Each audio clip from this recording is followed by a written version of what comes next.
अस्सलाम वालेकुम जी। आवाज़ आ रही है आप लोगों को? जी सर आ रही। वालेकुम सलाम। सर आ रही है आवाज आपकी सर। थैंक यू जी। अच्छा, ये आज हमारा स्टैटिस्टिक्स सीरीज का आखिरी लेक्चर है। ये आखिरी लेक्चर का Q&A है। इससे पहले ये दो हम और कर चुके हैं।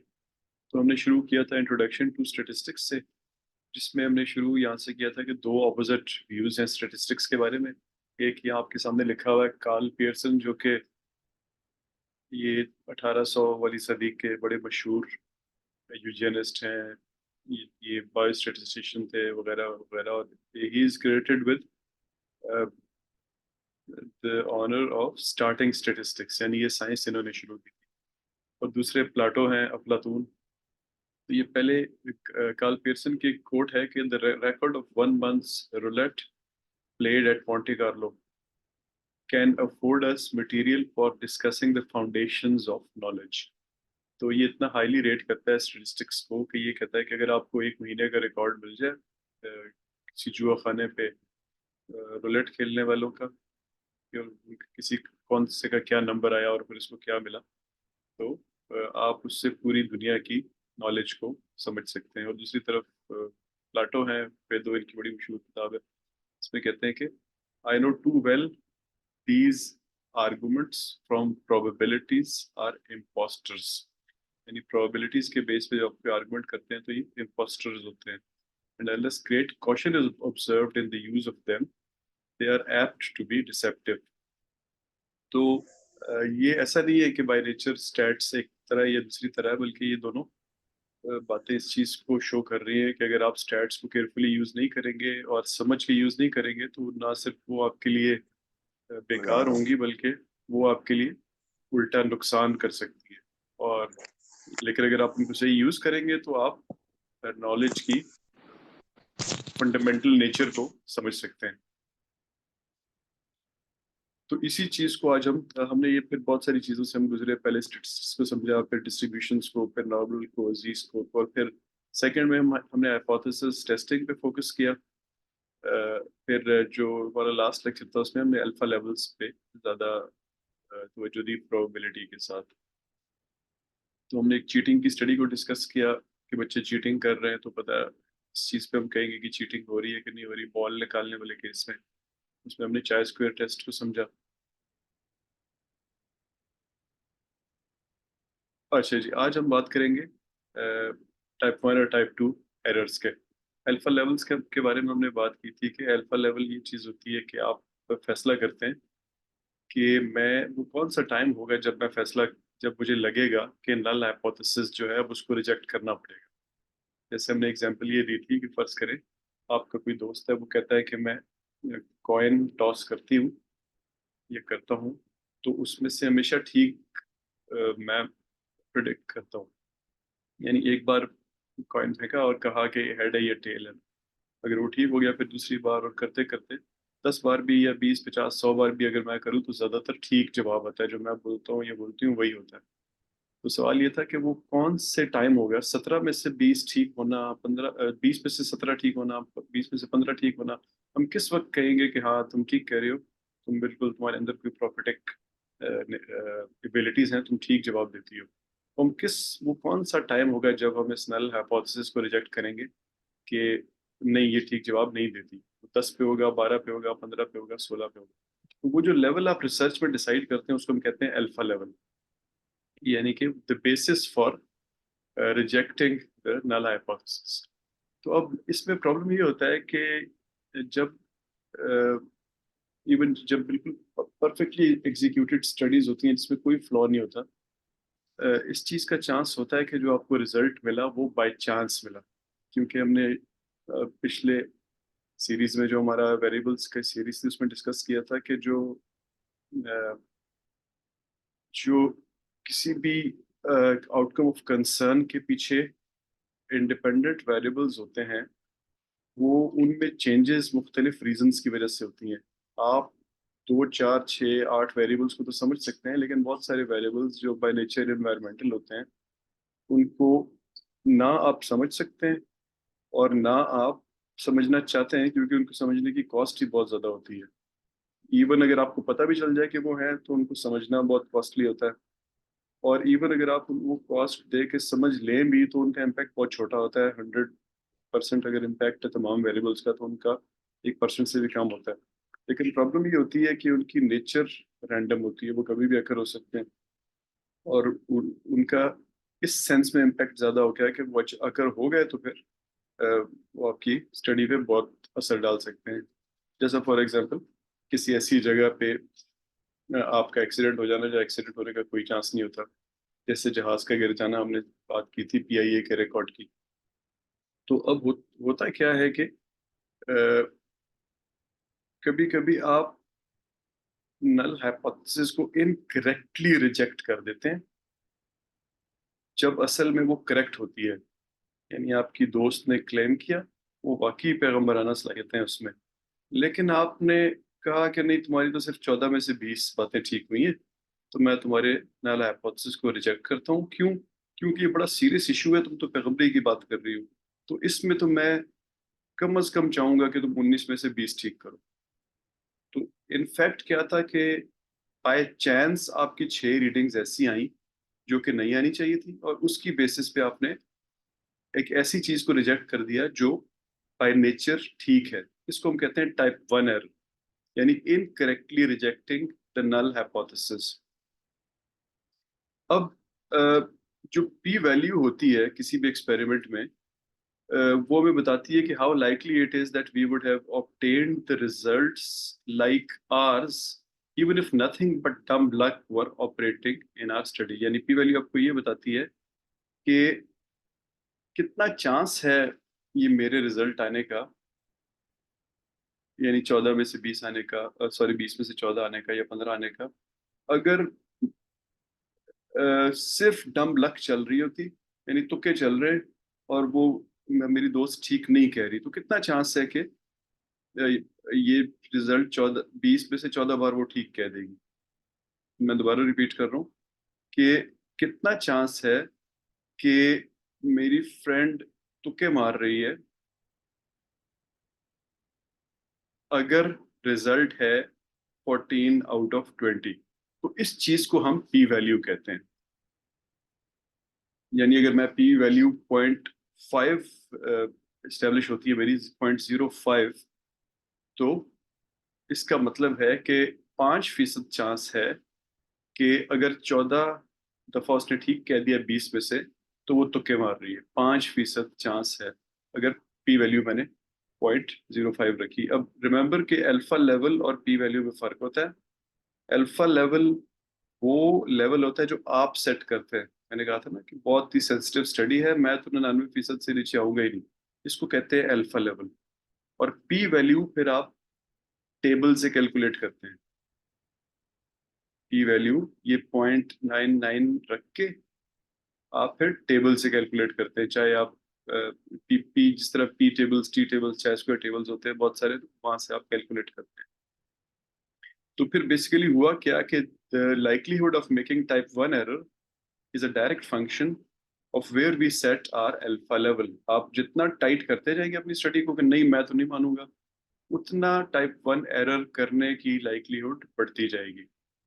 अब यहाँ पे सवाल ये पैदा होता है कि अगर टाइप 1 एरर आप उस सॉरी अल्फा लेवल आप टाइट सेट करते हैं,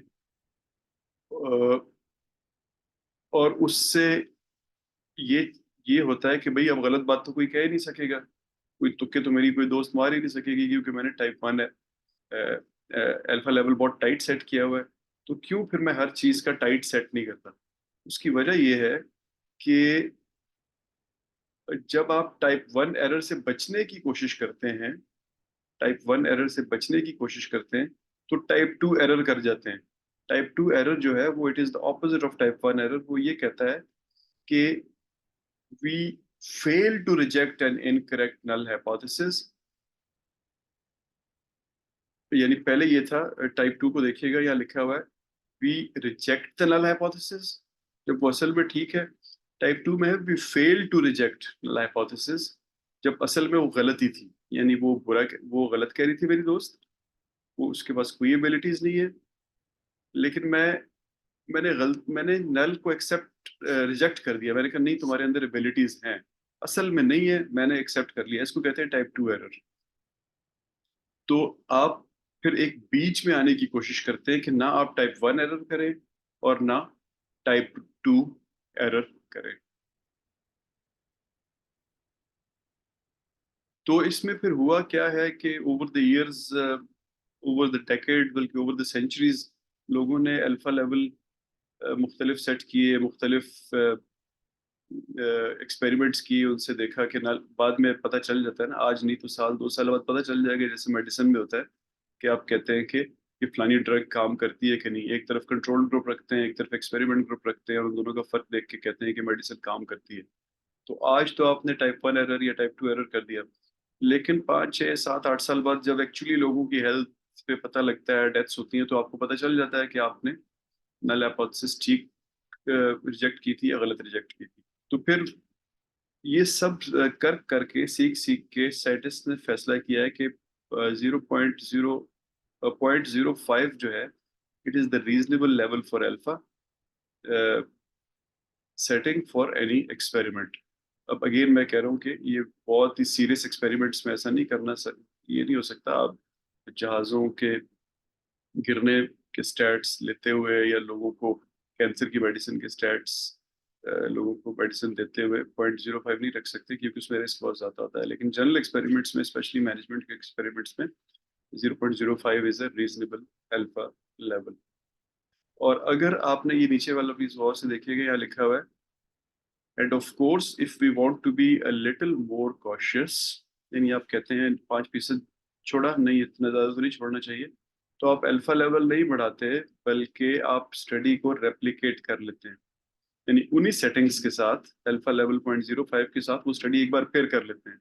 यानी पहले फर्ज करें अल्फा लेवल ने आपको कहा कि 500 लोगों का डेटा लें, तो आप उसको एक बार फिर करते हैं, आप 500 लोगों का और डेटा लेते हैं उन्हीं स्टडी के साथ। तो उससे क्या होता है कि आपकी स्टडी रेप्लिकेट हो जाती है, और दो अल्फा लेवल वाज लो, लेकिन आप एक्स्ट्रा एफर्ट करके टाइप 1 या टाइप 2 एरर करने के खतरे से बचने की कोशिश करते हैं।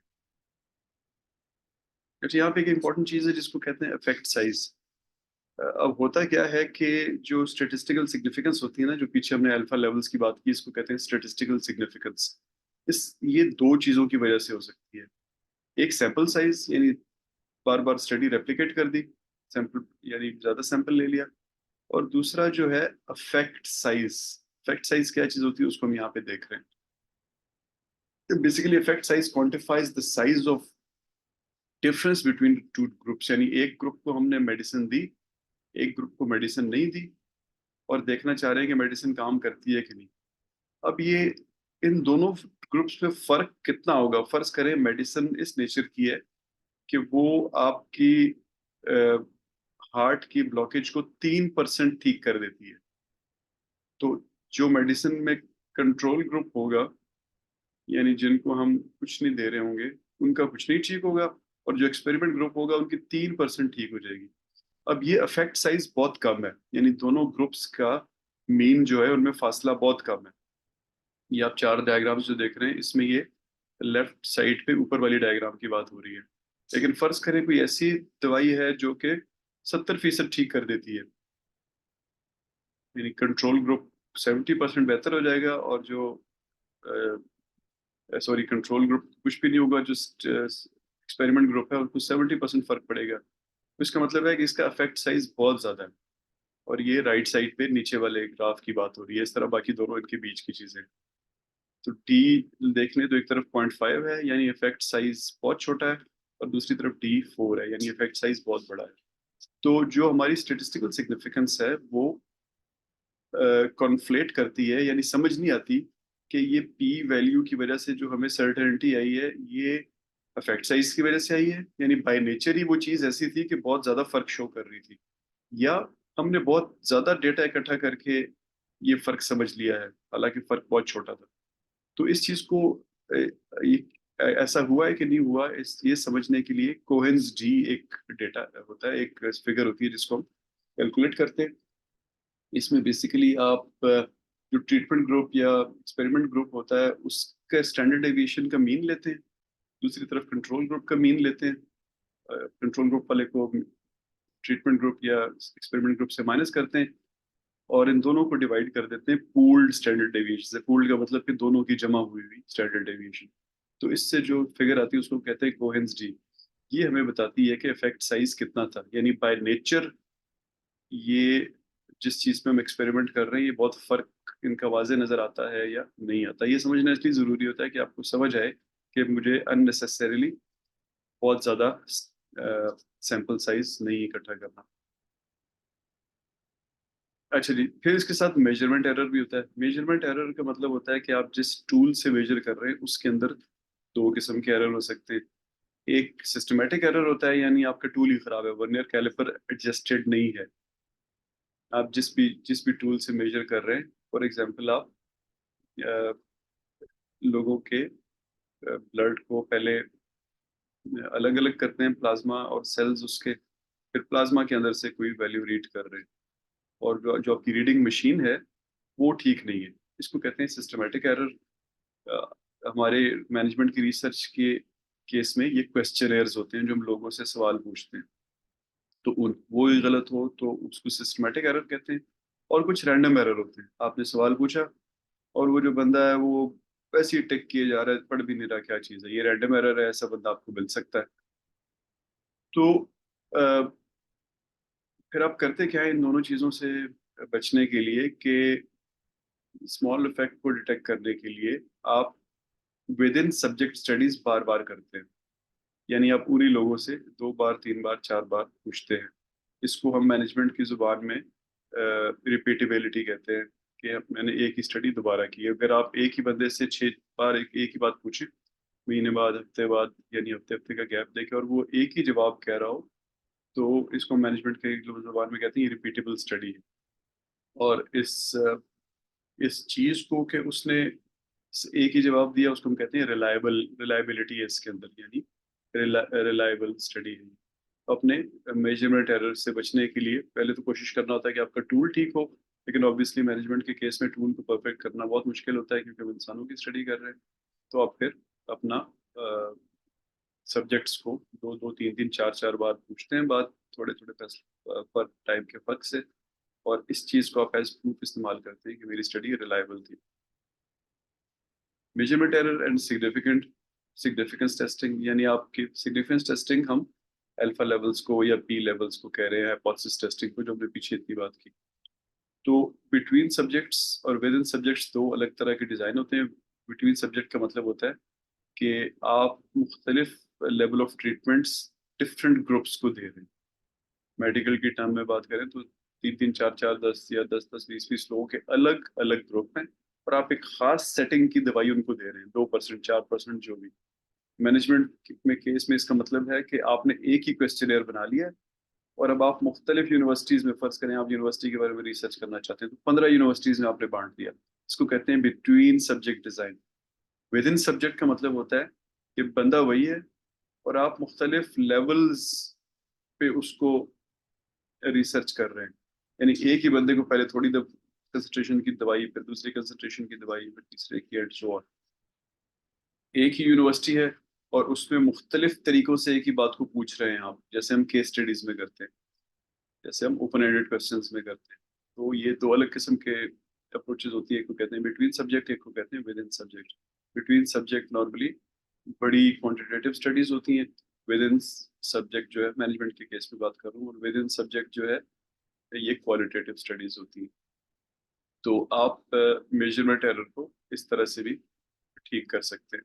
तो इसमें एक एग्जांपल यहाँ पे लिखी हुई है कि a person in cool room. पीछे हमने एक बात की थी कि एक बंदे को गर्म कमरे में बिठाएं बहुत, और एक को ठंडे कमरे में बिठाएं, और उनको कहें कि आप एक स्टूज है, अगर उसने गलत जवाब दिया तो आप उसको करंट लगाना।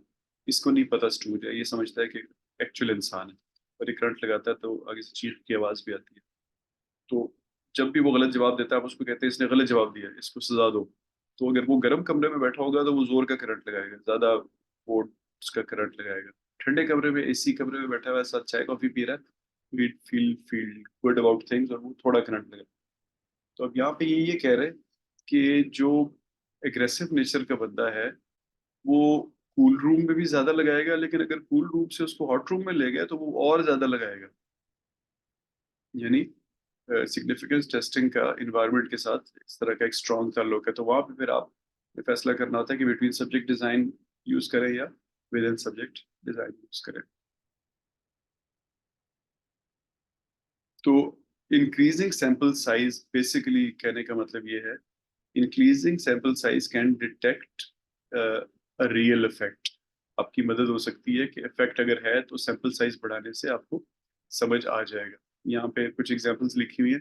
Suppose that the true correlation between extroversion and self esteem among adults is exactly 0.32, यानी आपकी हाइपोथेसिस थी कि एक बाय नेचर जो एक्सट्रोवर्ट बंदा होता है, एक्सट्रोवर्ट, उसकी सेल्फ एस्टीम भी ज्यादा होती है। जो एक्सट्रोवर्ट बंदा होता है उसकी सेल्फ एस्टीम भी ज्यादा होती है। आपने स्टडी की, आपको पता चला कि इन दोनों चीजों में तो कोरिलेशन 32% है। अब फर्ज करें आपने सिर्फ 27 लोगों पे एक्सपेरिमेंट किया था, तो क्या ये सिग्निफिकेंट है? तो जवाब ये है कि सिग्निफिकेंट नहीं है, क्योंकि आप टेबल से पी वैल्यू देखेंगे तो वो 0.1 है। 0.1 जो है वो 0.05 से बहुत ज्यादा है, और हमने कहा था कि 0.05 से ज्यादा हुई तो मैं नहीं मानूंगा इस बात को। लेकिन अगर आप वही स्टडी 102 लोगों पे करें और कोरिलेशन 0.32 आए, तो क्या वो सिग्निफिकेंट है? जी, वो सिग्निफिकेंट है। क्यों? इस अल्फा लेवल जो है या पी वैल्यू 0.001 है, जो कि 0.05 से बहुत कम है, और मैंने कहा था कि 0.05 से कम होगी तो मैं उस बात को मान लूंगा, सिग्निफिकेंट मान लूंगा।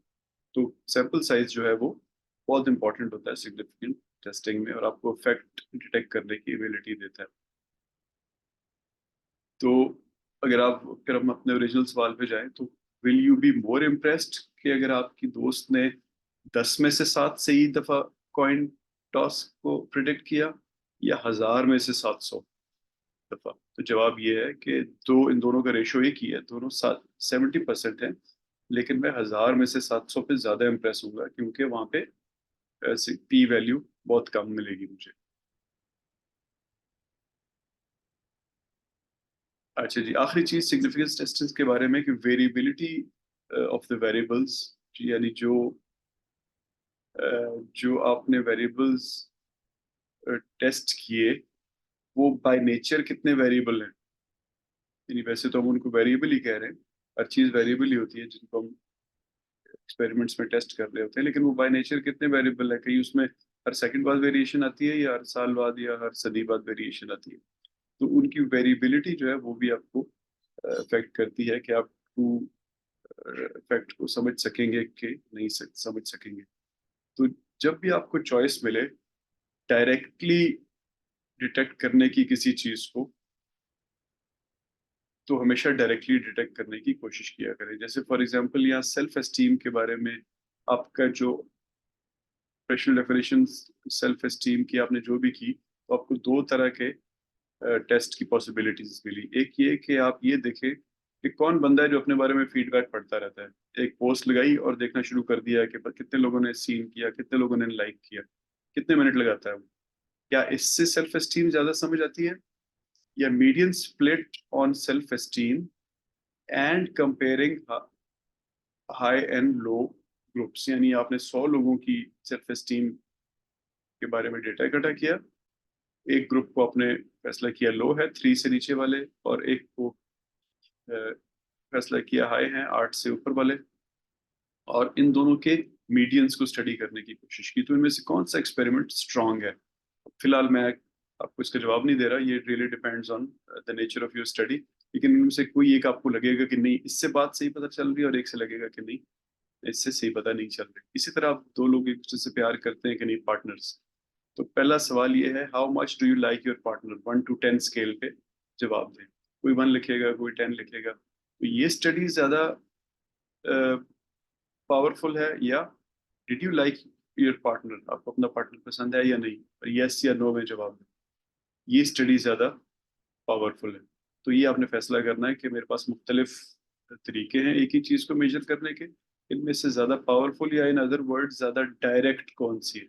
अब इमेजिन करें कि लव के बारे में आप तीसरी स्टडी ये हो कि आप उनके घर में एक कैमरा लगा हुआ है और आप उस कैमरे की फीड देख सकते हैं, तो वो एक और बहुत ज़्यादा पावरफुल स्टडी आ जाएगी आपके पास। तो आपने फिर फैसला करना होता है कि मैं अपने हाइपोथेसिस को जिन सवालों में कन्वर्ट किया मैंने, उनके जवाब हासिल करने के मुख्तलिफ तरीके क्या हैं। तो जो सबसे डायरेक्ट और सबसे स्ट्रॉन्ग तरीका होता है उसको हमेशा सिलेक्ट करने की जरूरत होती है। तो इन समरी, अगेन वो जो शुरू में फायदों वाली बात थी और जो कार्ल पियर्सन वाली बात थी, वही बात है कि स्टैट एक टूल है, जब सही अप्लाई करेंगे तो इनक्रेडिबली पावरफुल है और इफेक्टिव है। बहुत अच्छी तरह आप दो चीज़ों के फ़र्क को समझ सकते हैं। इसलिए हमने शुरू में कहा था कि इसकी एक अपनी नेचुरल लैंग्वेज है और ये डिविनिटी की हद तक करेक्ट बात बता सकती है आपको। लेकिन जब मिस अप्लाई किया, मिस इंटरप्रेट किया, तो ये आपको नुकसान पहुंचा सकती है। और अगर आप सही एप्लीकेशन करना चाहते हैं तो बहुत सारी चीज़ें उसमें करनी है। जैसे फॉर एग्जांपल, आपने नेचर ऑफ मैनिपुलेशन, यानी आप क्या वेरिएबल्स रख रहे हैं उसको समझना है। The nature and size of sample को समझना है, यानी कौन लोग थे, इनसे सवाल पूछना भी चाहिए कि नहीं। लोग नॉर्मली क्वेश्चनर बना के तो बस ईमेल कर देते हैं पूरी दुनिया को कि जवाब दे दो, लेकिन आपका क्वेश्चनर तो किसी खास चीज़ के बारे में होता है ना।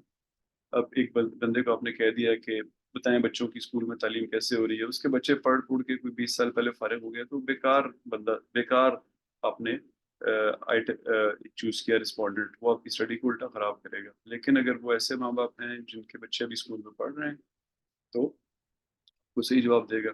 The wording of dependent measures, यानी क्वेश्चनर्स के केस में आप क्या अल्फाज इस्तेमाल करते हैं लोगों से पूछने के लिए। वो लोगों के दिमाग में एक मुख्तलिफ चीज़ें ट्रिगर करते हैं, मुख्तलिफ अल्फाज, और वो अकॉर्डिंगली आपको जवाब देते हैं। एक्सपेक्टेड एंड ऑब्जर्व फ्रीक्वेंसीज, जो हमने पीछे बॉल्स वाली स्टडी में समझा था कि क्या चीज़ें होती हैं। Number of participants included in between और विद इन सब्जेक्ट स्टडी, कितने सैम्पल साइज था और study by nature in between थी या विद इन सब्जेक्ट थी। अल्फा लेवल्स, पी वैल्यूज, यानी steps taken to reduce type 2 error and so on.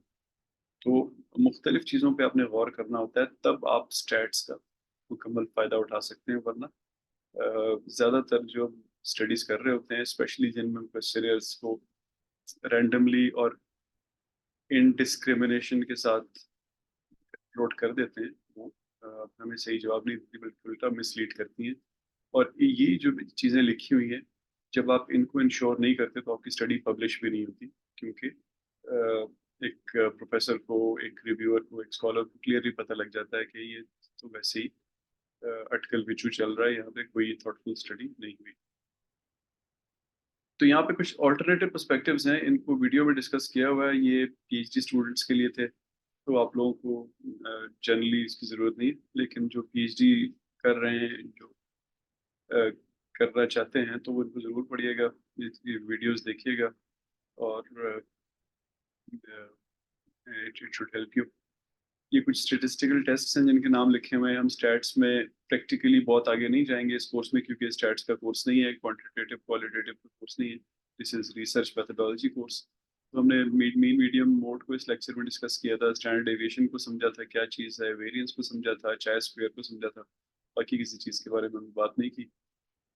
इस तरह बहुत सारे स्टेटिस्टिकल टेस्ट हैं जो आपको मुख्तलिफ जगहों पर अपनी रिसर्च में इस्तेमाल करें तो आपको फ़ायदा हो सकता है। तो आप लोगों का कोई सवाल है तो मुझे बताएं जी।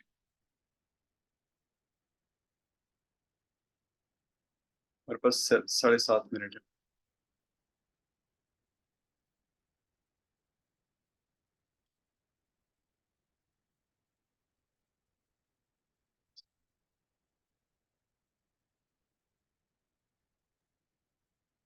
अस्सलाम वालेकुम सर, दिस इज जी कामरान वालेकुम हियर सर। सलाम। जी कमरान, वालेकुम सलाम।